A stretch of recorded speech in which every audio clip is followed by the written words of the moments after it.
Bismillahirrahmanirrahim. Assalamu alaikum students. Class 9th. Today is your last topic of chapter Fundamentals of Chemistry, which is chemical calculations.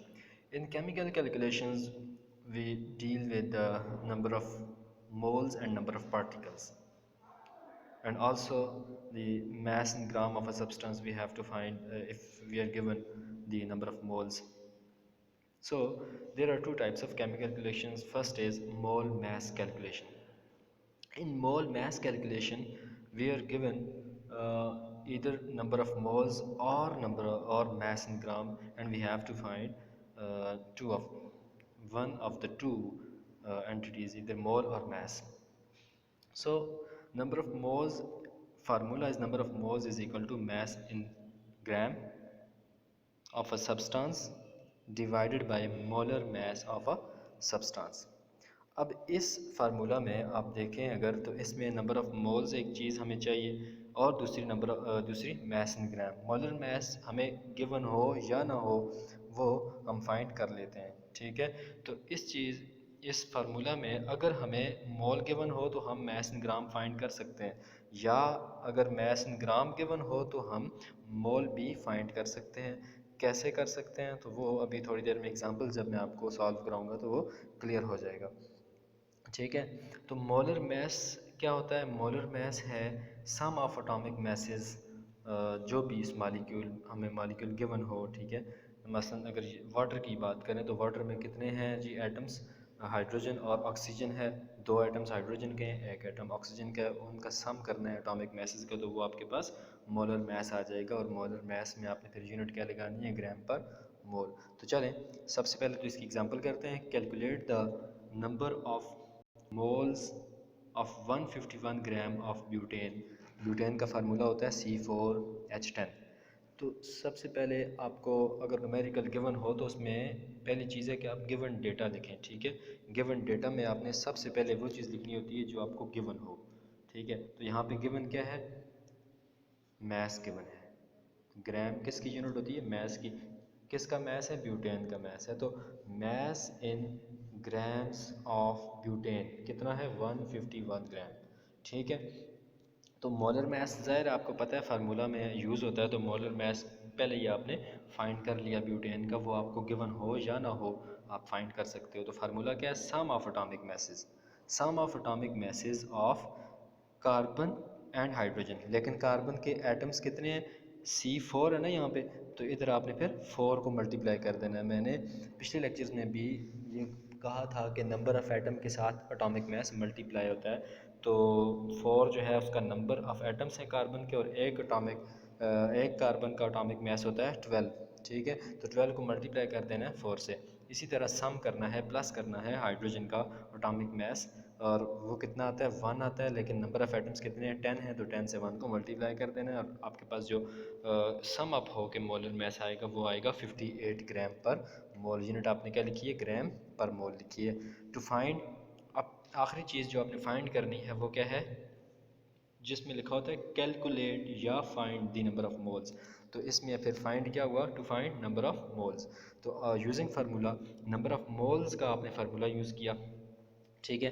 क्या formula है? Mass in gram divided by molar mass. अब molar mass आपने find कर लिया ये वाला, और mess in ग्राम तो आपको गिवन था, ठीक है। तो इसमें इजीली आप वैल्यूज़ पुट करके आंसर लगा सकते हो। नंबर ऑफ मैस इन ग्राम कितना है? 151, जो कि आपको गिवन था। इसी तरह मोलर मैस आपने ख़ुद फाइंड किया, और जो कैलकुलेट आपने किया इसको मैस इन ग्राम पे मोलर मैस को, तो नंबर ऑफ़ मोल कितने आए इसके? 2.603। और याद रखें इसकी जो यूनिट आएगी वो MOL आएगी, MOLES नहीं आएगी। मोल्स नहीं होता, मोल की यूनिट MOL ही होती है, ठीक है। तो इसमें नेक्स्ट जो है एग्जांपल है, एग्जांपल 1.3। तो ये देखें पूछ रहा है कि calculate the number of moles in 60 gram of carbon dioxide, ठीक है। तो उसी तरह गिवन डेटा में आपने जो चीज़ गिवन है वो पहले लिखनी है। मैस ऑफ CO2 गिवन है कितना है? 68 ग्राम गिवन है। और इसी तरह मोलर मैस आपने पहले फाइंड किया, क्योंकि आपको ज़रूरत है फार्मूला में, इसलिए आप पहले ही फाइंड कर लो इसको, ठीक है। तो देखो कार्बन का एटॉमिक मैस कितना है? 12 है। इसी तरह सम करना है ऑक्सीजन का एटॉमिक मैस का। ऑक्सीजन का एक ऑक्सीजन का एटॉमिक मैस कितना है? 16 है। मल्टीप्लाई 2, क्योंकि नंबर ऑफ एटम्स ऑक्सीजन के कितने हैं? 2 हैं। तो इसका एटॉमिक मास आपने सम किया और टोटल क्या आपके पास आया 44 ग्राम पर मोल। मोलर मास की यूनिट क्या होती है? ग्राम पर mole. Now using formula number of moles of CO2 is equal to mass in gram by molar mass of CO2। तो दोनों चीज़ें आपको, एक तो मास इन ग्राम जो 60 है वो गिवन है, ठीक है, और मोलर मास आपने अभी फाइंड किया, तो इसको वैल्यूज पुट करो और आपके पास जो आंसर आएगा 1.364 मोल, ठीक है। नेक्स्ट क्या है? प्रैक्टिस प्रॉब्लम है क्लास, ये आप लोगों ने ख़ुद इसको सॉल्व करना है ताकि पता चले कि आपको समझ आ भी रही है या नहीं आ रही है। तो क्या है जी practice problem? How many moles are there in 90 gram of water. How many moles are there in 90 gram of water. तो इसमें आप लोग अगर देखें, क्या आपको गिवन है? ग्राम किसकी यूनिट होती है? मैथ्स की होती है ना, मैथ्स की। तो मैथ्स है क्या? Number of maths gram of what? Water, ठीक है। मैथ्स आपको गिवन हो गया, तो फाइंड क्या करना है? हाउ मेनी मोल्स, यानी number of moles of water आपने फाइंड करना है। और इसका फार्मूला जो लगेगा उसमें एक चीज़ है जो आपने ख़ुद फाइंड करनी होती है, वो क्या है?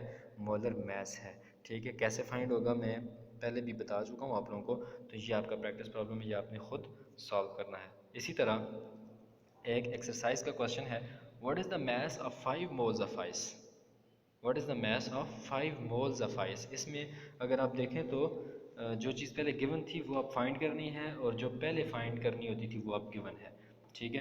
तो देखें ना, इसको गिवन डाटा अगर इसका बनाएं तो 5 मोल, मोल किसकी यूनिट होती है? नंबर ऑफ मोल्स की है, तो नंबर ऑफ मोल आपको गिवन है, कितने हैं जी? 5 मोल्स हैं। आइस क्या होता है? आइस में आपने वाटर का ही लिखना है, ठीक है। तो what is the mass, to find क्या है फिर? Mass, to find mass in grams of what? Water या आइस, ठीक है। तो नेक्स्ट जो फार्मूला है वो सेम लगेगा, ठीक है। तो उसमें आपने उसको मॉडिफिकेशन ये करनी है कि number of moles is equal to mass in gram by molar mass. देखें यहाँ पे मैं आपको चलें दिखा देता हूँ। नंबर ऑफ मोल्स आपको गिवन है, तो इसको आपने क्या करना है? मोलर मास के साथ मल्टीप्लाई कर देना है, ठीक है। और दूसरी साइड पे सिर्फ क्या रह जाएगा? मास इन ग्राम रह जाएगा, जो कि आपने फाइंड करना है। चलें नेक्स्ट जो है वो क्या है?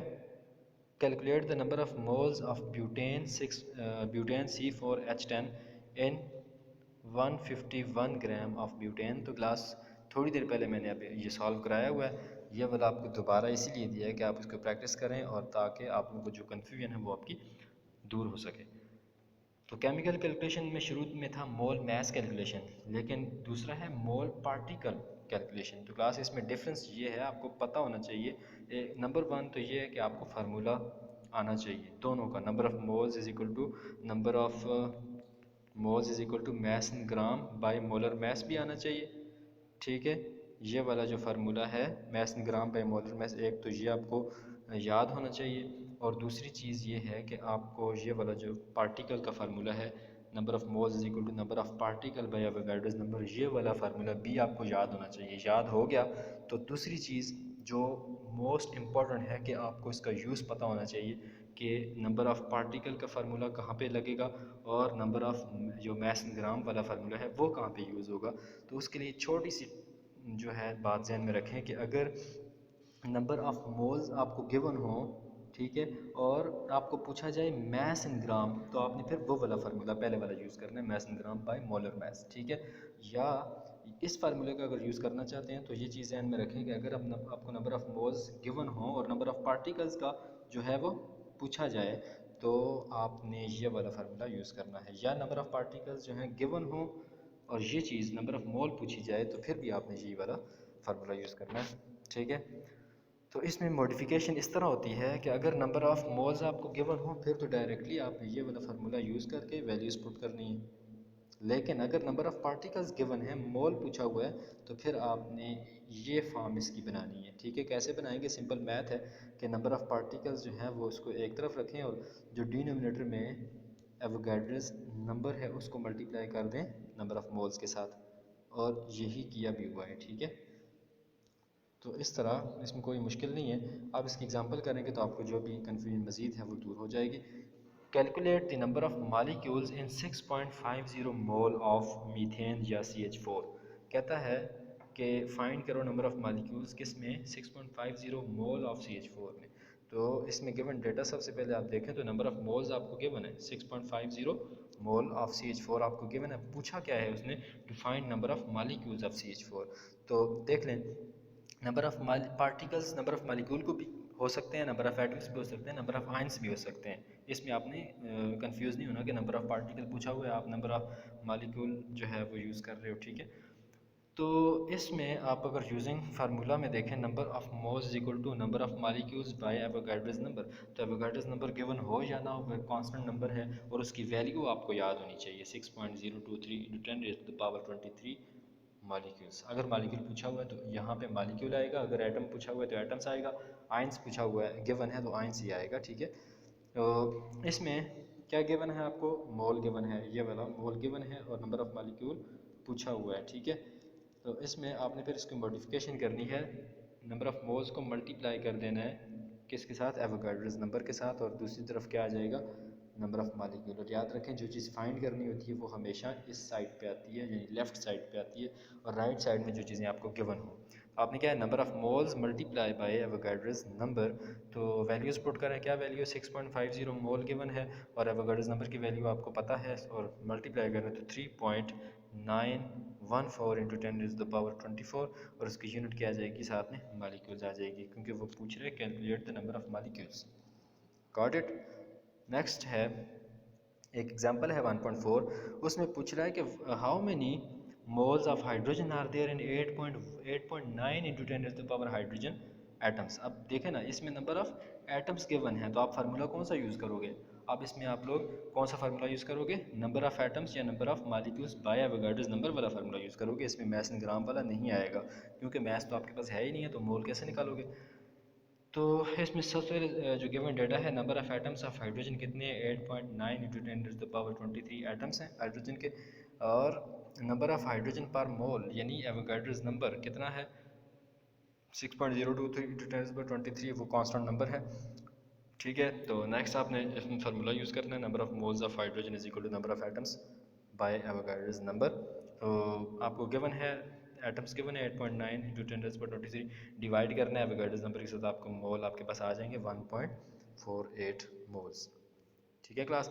अब प्रैक्टिस प्रॉब्लम आपने खुद करना है, how many moles of carbon dioxide are in the 3.01 × 10⁻23 molecules of carbon dioxide. ये एक क्वेश्चन है, और बी पार्ट जो है उसमें भी कैलकुलेट करना है नंबर ऑफ़ मालिक्यूल्स। पहले में नंबर ऑफ़ मोल्स फाइंड करने हैं, दूसरे में नंबर ऑफ़ मालिक्यूल्स फाइंड करने हैं, लेकिन फार्मूला जो है वो दोनों में एक ही लगेगा, नंबर ऑफ़ पार्टिकल्स वाला।